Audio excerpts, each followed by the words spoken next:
ನದಿಗೆ ತಾತ್ಕಾಲಿಕವಾಗಿ ಬ್ರಿಡ್ಜ್ಗಳನ್ನ ಹೇಗೆ ನಿರ್ಮಿಸಿದ್ದಾರೆ ನೋಡಿ.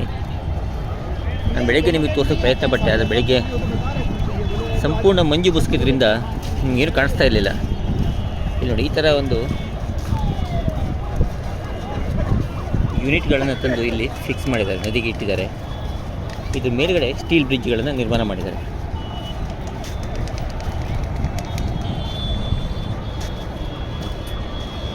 ಆ ಕಡೆ ರೈಲ್ವೆ ಬ್ರಿಡ್ಜು, ಅದಕ್ಕೂ ಆ ಕಡೆ ಇನ್ನೊಂದು ರೈಲ್ವೆ ಬ್ರಿಡ್ಜು, ಅದು ಮೇಲ್ಗಡೆ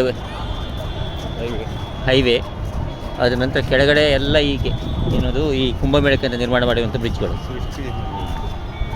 ಟೆಂಪ್ರರಿ ಬ್ರಿಡ್ಜ್ಗಳು.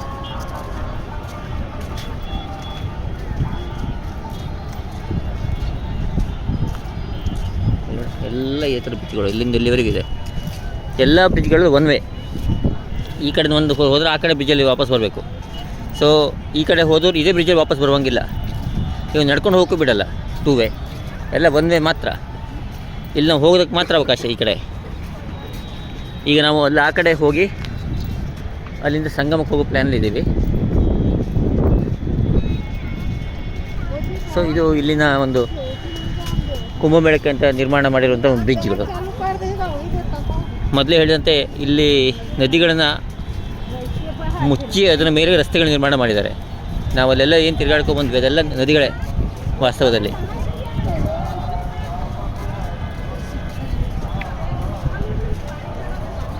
ಇದು ಕೇವಲ ಇವ್ರ ಪ್ರಕಾರ ಹೇಳೋ ಪ್ರಕಾರ 6 ತಿಂಗಳು ಆಗಿದೆ ಅಂತ ಹೇಳ್ತಾರೆ. 6 ತಿಂಗಳಲ್ಲಿ ಹಗಲು ರಾತ್ರಿ ಸರಿ ಕೆಲಸ ನಡೆದಿದೆ ಅಂತ ಹೇಳ್ತಾರೆ. ಬಟ್ ನಿಜ, ಯಾಕಂದರೆ ನಾವು ಕಳೆದ ಮೇದಲ್ಲಿ ಬಂದಾಗ ಏನೂ ಆಗಿರಲಿಲ್ಲ.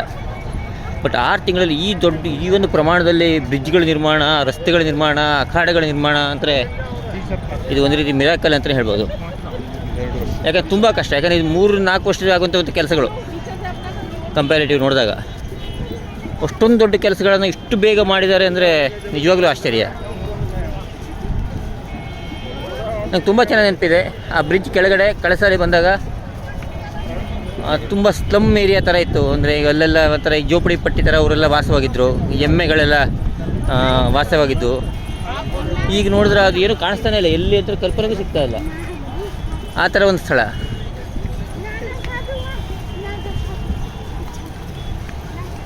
ಕಳೆದ 4-5-6 ತಿಂಗಳಲ್ಲಿ ಇಷ್ಟು ಕೆಲಸ ಆಗಿದೆ ಅಂದರೆ ಇದು ನಂಬೋದಕ್ಕೆ ಅಸಾಧ್ಯ.